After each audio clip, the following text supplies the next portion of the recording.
Well, as you've seen in the other videos, I've been talking about, obviously, the plant body. There are three kinds of tissues. First of all, the dermal tissues, that's the thing that covers the leaves as well as the stems. We also have the ground tissues, which are the roots.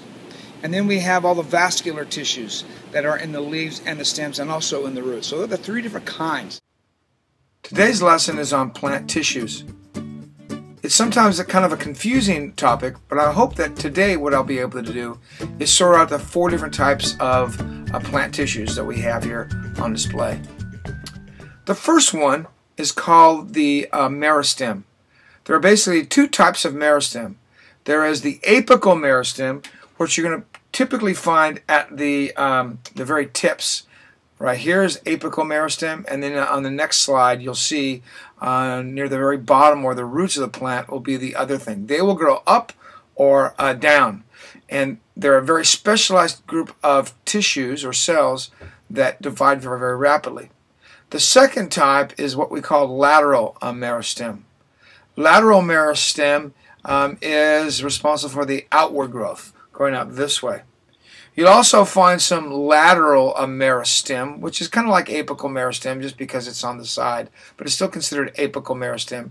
And this is where a shrub or a tree or plant will fill in on the sides and become a little bit more dense. But essentially there's only two, lateral meristem and apical meristem. And on the root side of things, it's pretty much the same thing. If you take a look at this picture here, the apical meristem is usually found right in here. So this group of very specialized cells are going to continue to divide. And as they do, they get into this zone right here. This is the zone of division. Let's start off again with that.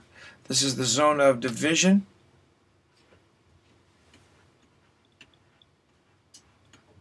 So they're rapidly dividing. And then this zone right here is a zone of elongation. And this is where the cells begin to mature, and as the name implies, it elongates to give the roots the lengths, and it also gives the roots the power to actually kind of blast through some of the soil particles as well. So we have the apical meristem right here, the zone of division, and then of course the zone of elongation. That's what gives the roots their growth. Now the other type of cells are called surface cells, which of course become then surface tissues, and that's primarily the outer covering, the epidermis and the peridermis. We're going to look at those surface tissues. We're going to first of all look at the epidermis. As this picture implies, one of the things you're going to see in this one is you're going to see all of these cell walls, these outside cell walls form this very characteristic structure of plants as rectangular.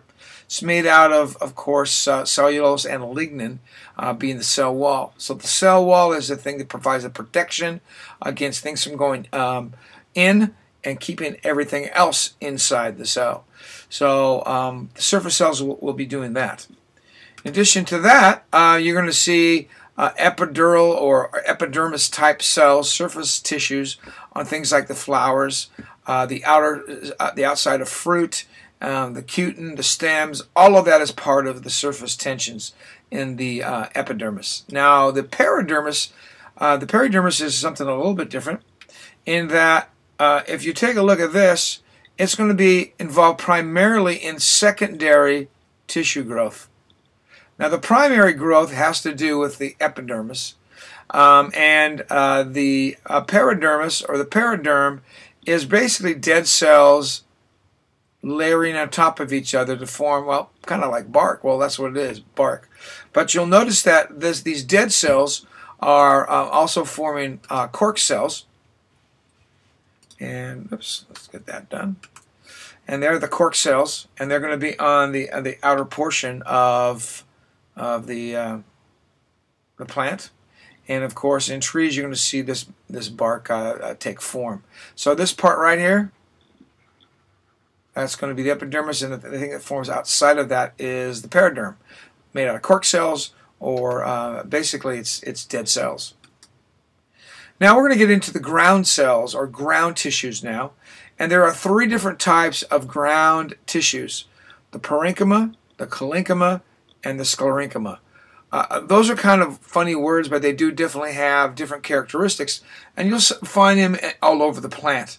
They're very, very specialized and allow the plant to be able to grow, to mature, to repair itself, to move things around. Because really, when we take a look at plants, moving things around was a pretty big advantage by able to take resources from all different parts of the environment and then move them to certain locations in the plant was pretty big, a pretty big strategy for organisms.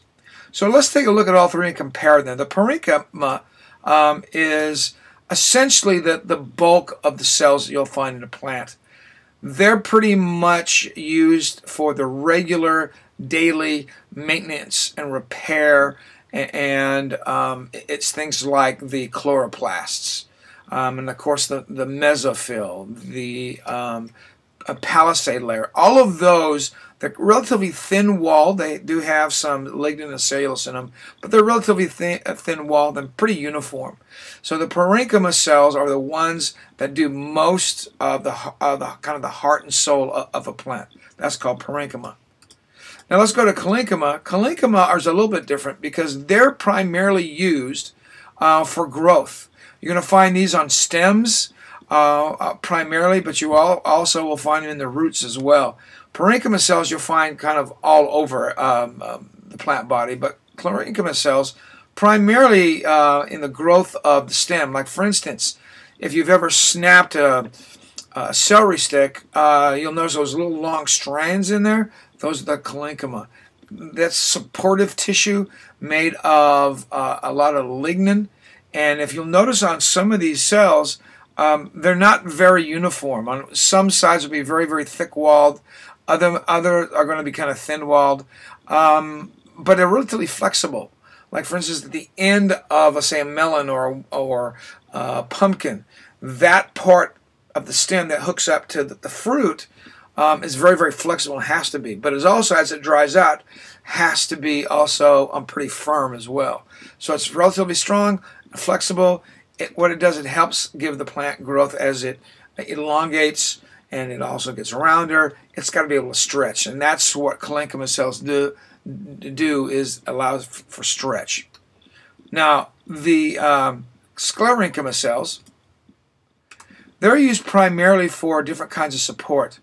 And they kind of give it all up to die and then they leave their structure behind. So these are pretty thick-walled, pretty uniformly thick-walled cell walls with lots of lignin. And their job basically is to grow as big as they can, as thick as they can, die, and then leave their structure behind for support. This is actually, if you ever eaten pears and it's that gritty kind of taste, these are those cells inside the fruit. And we're looking at a cross-section of them, and that's why it's kind of gritty, because it's very mineralized. And right here is the lumen, or the interior of these specialized cells. And right now they're alive and active, but over time what it'll do, it'll actually die off. Now the other thing on this is sometimes these little short fibers will actually grow on the inside of nuts or some fruits. These little fibers right here are kind of left behind. These little bit of fibers will line the inside of nuts and some fruits as well. So that's the sclerenchyma. It's for support. Kalinkuma is for flexibility and growth. And parenchyma is kind of the daily maintenance and growth of cells. So that should take us to the next level of tissues, is vascular tissues. And we're going to be looking at phloem and xylem. And we're going to look at the xylem first. Here are all the words that are associated with things like vascular tissues, like cell walls, pits. They're lignified. You'll find them in flowering plants. They're elongated. You're going to find them in plants that have some maturity. So that gives you just some kind of I used Wordle to create that. It gives you some words kind of to go by. So let's get rid of that and take a look at what it might look like. Xylem moves water. So when we're looking at xylem, its major function is it's going to move water in the plant. It takes it from basically the roots and you move it up to the canopy. And that canopy is the thing where all the leaves are. So it's actually going against gravity. And how does it do that? Well, we've been studying how that does that using low pressure right around the leaves and evaporation and transpiration. And we'll talk a little bit more of that in the lab. But basically, xylem is working against the physics of gravity. So the tracheids help with that. So the tracheids are essentially a tube or like a straw that's pinched at both ends. To give you an idea of what it might look like, it looks something like this. These are real tracheids, and what they do is they'll have little pores or pits in them to allow some water to escape, but it's pinched off at the end. It's like a straw that's been pinched, as I said before, and that's kind of what they look like. Now, if you look at this particular cross-section of a western pine tree, you'll notice there's tracheids, there's parenchyma cells, there's ray cells, and what's really kind of unique, right next to the tracheids, sometimes, especially on pines, you'll find these resin canals, and this is the thing that gives that kind of that piney smell. The resins are exuded through the wood, and you can smell it. And that's what gives it that unique, is those resins. Okay, notice again on tracheids, the ends are all closed up, so there's no actual flow like a straw. It goes through the pits, and those pits are located right there. You can see those little pits. All right. Also, what xylem provides are some things called vessels. These vessels are the straws. They're the things that actually do most of the conducting. The trachea has some supportive and some conductive, but really it's the vessels that do most of the transporting of water. You can see on this one it comes right on through. It too has pits, but they're open-ended, and they're more like straws. It allows the water to be able to travel through them to destination from roots to leaves, and then of course there's the other direction we'll talk about in just a second. So that's what the vessels are. You have tracheids, or you have vessels. One is conductive, that's the vessel, and the other is supportive, although it does do some conducting, which is the tracheids.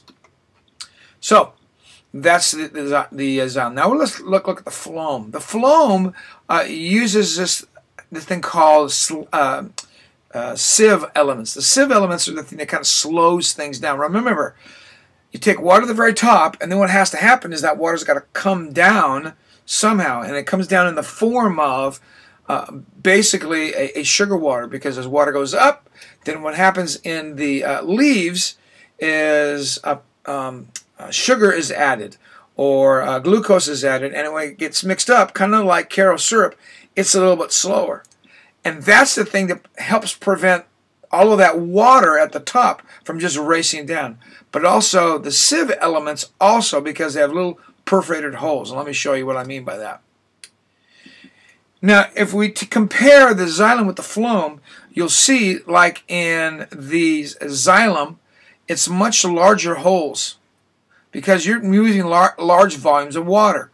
And then we have these fibers that provide support, as well as the tracheids. And that's also supportive. It conducts a little bit, but mostly right here is right through these vessels. Now, if we look at phloem, on the other hand, you'll notice that these phloem elements form these plates with these tiny pores. And as water comes into the sides and sugar comes through the center, what's happening, it gets mixed and it slows it down.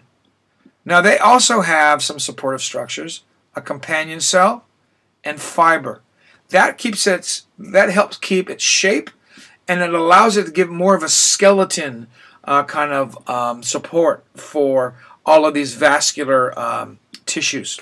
So that kind of helps you give it. I hope that helps you kind of give some kind of idea of how phloem and xylem works.